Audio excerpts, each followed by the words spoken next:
Good morning 10th class students. हमारा जो chapter है इलेक्ट्रिसिटी, उसके कुछ और क्वेश्चन आंसर्स हैं, हम देखते हैं आज।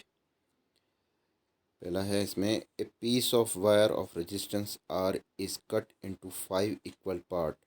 These part are connected in parallel. If the equivalent resistance of it combination is R dash, then the ratio of R upon R dash is. अब इसमें जो आपका वायर ऑफ रेजिस्टेंस दिया है उसको कट किया है इक्वल पार्ट में, 5 इक्वल पार्ट में कट किया है और वो कनेक्टेड है पैरेलल में। उसमें आपको इसकी रेशो बतानी है कि आर अपॉन आर डैश कितना है। देखते हैं। The resistance of each part, जो कि हमारा आएगा आर अपॉन 5, क्योंकि उसको कट किया है इक्वल पार्ट में, 5 इक्वल पार्ट में कट किया हुआ है।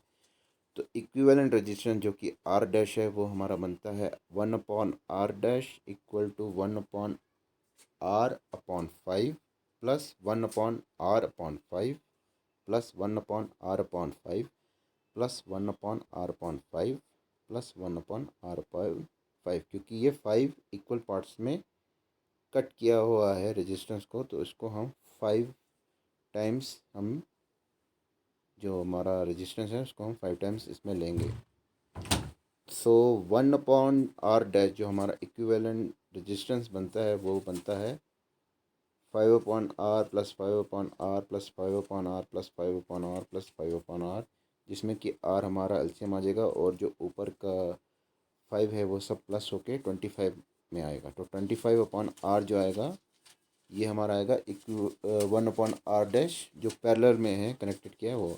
यहाँ से हमारा आर डैश निकलेगा आर अपॉन 25, मगर हमको रेशो पूछा है R upon R dash, that means R upon R dash जो हमारा निकलेगा वो कितना निकलेगा 25।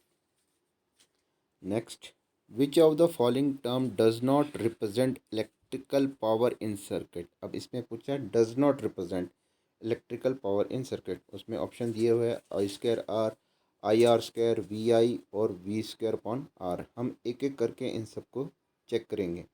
हमें पता है हमारा इलेक्ट्रिकल पावर कितना होता है, P is equal to V upon I. That means जो हमारा सी ऑप्शन है वो करेक्ट है, सी ऑप्शन है वो सही है, वो रिप्रेजेंट करता है इलेक्ट्रिकल पावर को। मगर इस क्वेश्चन में पूछा डज नॉट रिप्रेजेंट, यानी वी आई है वो रिप्रेजेंट करता है इलेक्ट्रिकल पावर को। अब यहाँ हम नेक्स्ट और देखते हैं, हम इसमें अकॉर्डिंग टू ओम्स लॉ लगाते हैं, V is equal to I R. तो वहाँ से हम V is equal to I R और उसके हम यहाँ से हम आई की भी वैल्यू निकालते हैं अलग से, वी अपॉन आर। पहले हम पुट करते हैं इक्वेशन सेकंड को, V is equal to I R first में। तो यहाँ पे P is equal to V I है, तो यहाँ पे हम V की वैल्यू डालेंगे आई आर, जो कि बनेगा P is equal to I R square, I R sorry I square R, जो कि ये भी रिप्रेजेंट करता है किसको, इलेक्ट्रिकल पावर को। ऑप्शन ऑप्शन ए है वो भी रिप्रेजेंट कर रहा है इलेक्ट्रिकल पावर को। तो आपका ए और सी जो है वो दोनों रिप्रेजेंट कर रहे हैं इलेक्ट्रिकल पावर को। हमको मगर पूछा है डज नॉट रिप्रेजेंट, तो ए और सी तो रिप्रेजेंट कर रहे हैं, यानी कि ये हमारा सोल्यूशन नहीं है। तीसरा हम देखते हैं कि हम नाउ पुटिंग करते हैं आई की वैल्यू, हम जो वी आर है आई इक्वल टू वी आर, ये हम इसमें डालते हैं इक्वेशन फर्स्ट में। तो वहाँ से हमारी पी की वैल्यू आ जाएगी V into V upon R, जो कि बनेगा वी स्क्वायर अपॉन आर। तो वी स्क्वायर अपॉन आर जो कि ऑप्शन डी है, ये भी रिप्रेजेंट कर रहा है इलेक्ट्रिकल पावर को। तो हमारा ए सी और डी जो कि रिप्रेजेंट कर रहा है इलेक्ट्रिकल पावर को, रह गया हमारा खाली आई आर स्क्वायर। जो आई आर स्क्वायर है डेट मीन्स ये हमारा रिप्रेजेंट नहीं कर रहा है इलेक्ट्रिकल पावर को, does not represent electrical power. तो इसका सोल्यूशन है B. Next, two conducting wires of the same material. अब इसमें टू कंडक्टिंग ऑफ वायर्स पूछा है, सेम मटेरियल का है और उसकी जो लेंथ है वो भी इक्वल है और डायमीटर भी इक्वल है। Are first connected in series, पहले उसको कनेक्ट किया है सीरीज़ में, फिर किया है पैरेलल इन द सर्किट। पहले सीरीज़ में कनेक्ट किया है, फिर इसको पैरेलल में कनेक्ट किया है। Circuit across the same potential difference. अब इसमें जो पोटेंशियल डिफरेंस है, चाहे वो सीरीज़ में हो या पैरेलल में हो, दोनों का पोटेंशियल डिफरेंस सेम है। The ratio of heat produce in the series and parallel combination would be. अब इसमें हमको रेशो पूछा है हीट प्रोड्यूस की पैरेलल सीरीज अपॉन पैरेलल जो हीट प्रोड्यूस है वो कितना है। ऑप्शन दिए हुए हैं इसमें, पहले चेक करते हैं कैसे करना है इसको। Let R S and R P equivalent resistance of the wire connected in series and parallel. R S हमारा रेजिस्टेंस इन सीरीज और आर पी है हमारा इक्विवेलेंट रेजिस्टेंस इन पैरेलल। तो पहले हम कनेक्टेड इन पैरेलल में देखते हैं, तो वहाँ से हम निकालेंगे one upon R P which is equal to one upon R plus one upon R, क्योंकि हमारे कितने हैं, टू कनेक्टिंग वायर्स है, तो इसका मतलब हम दो के कनेक्टिंग वायर्स के बारे में पूछ रहे हैं। That means one upon R P is equal to two upon R. R हमारा एलसीएम आ गया, ऊपर वाला जो है वन प्लस वन वो ऐड हो गया, तो आ गया टू अपॉन आर। यहाँ से हमारा आर पी निकला आर अपॉन टू। अब हम दूसरा देखते हैं, if the register connected in series. पहले तो हमने पैरेलल में देख लिया, अब सीरीज में देखते हैं, वहाँ पे हम डायरेक्टली इसको ऐड कर देंगे। R S equal to R plus R which is equal to two R. अब हमारे पास आर पी भी आ गया, आर एस भी आ गया, मगर अब इसमें क्या पूछ रहा है, the ratio of heat produce in the series and parallel. अब हमको रेशो बतानी है सीरीज और पैरेलल की। Hence for the same potential difference, क्योंकि इस पोटेंशियल डिफरेंस सीरीज और पैरेलल में दोनों में सेम है, तो ratio of heat produce in the circuit is given by H S upon H P. अब एच एस क्या होता है, जो जूल हीटिंग लॉ है उसके थ्रू अगर हम निकालेंगे तो V square upon R S, क्योंकि हम पहले सीरीज अपॉन पैरेलल है तो पहले सीरीज का देखते हैं, V square upon R S multiply by T upon V square upon R P multiply by T.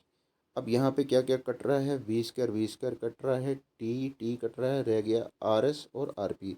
Are P ऊपर चला जाएगा, आर एस नीचे आ जाएगा, R P upon R S which is equal to R P की value डालेंगे और R S की वैल्यू डालेंगे, वहाँ से निकलेगा हमारा ratio one upon four. That means जो हमारा हीट प्रोड्यूस, जो रेशो ऑफ हीट प्रोड्यूस है सीरीज अपॉन पैरेलल, वो आता है 1:4।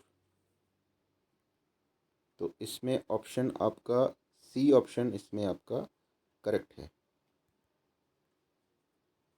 Next question, an electric bulb is rated 220 volt and 100 watt when it operated on 110 volt, the power consumed will be। अब जो first ऊपर का पार्ट है, इलेक्ट्रिक बल्ब जो कंज्यूम कर रहा है, एनर्जी कंज्यूम बाय बल्ब कर रहा है, वहाँ पे हमारा जो रेजिस्टेंस है वो देखते हैं कितना निकलता है। तो हमको पावर जो कंज्यूम कर रहा है P is equal to V I. अगर यहाँ हम अकॉर्डिंग टू ओम्स लॉ लगाएंगे तो यहाँ से हम आई की वैल्यू निकाल सकते हैं, V is equal to I R, that means I equal to V upon R. और जो ये वैल्यू है हम फर्स्ट में पुट करेंगे तो यहाँ पे हमारे P की वैल्यू आएगी वी स्क्वायर अपॉन आर। अब वी स्क्वायर अपॉन आर हमारे पास V भी है और P भी है, यहाँ से हम रेजिस्टेंस निकाल सकते हैं। तो 220 का square upon 100 which is equal to 448,400 upon 100, यहाँ से कट गया तो 484 ओम्स आ गया, यहाँ से हमारा रेजिस्टेंस निकल गया। मगर वो पूछ रहा है when it is operated on 110 volt. अगर हमारे पास 110 वोल्ट जो हमारा बल्ब कंज्यूम कर रहा है, उसमें हमको पावर बतानी है कितनी है। रेजिस्टेंस आपकी सेम ही रहेगी हमारी, क्योंकि रेजिस्टेंस निकल गई है। If the bulb is operated on 110 volt then the energy consumed by bulb, वही फॉर्मूला लगाएंगे, P is equal to V square upon R.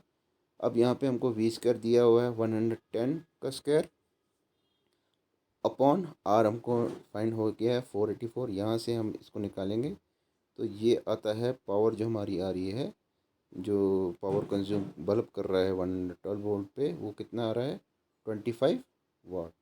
तो ये आपका सलूशन इसमें आएगा, ऑप्शन डी इसका करेक्ट आंसर है।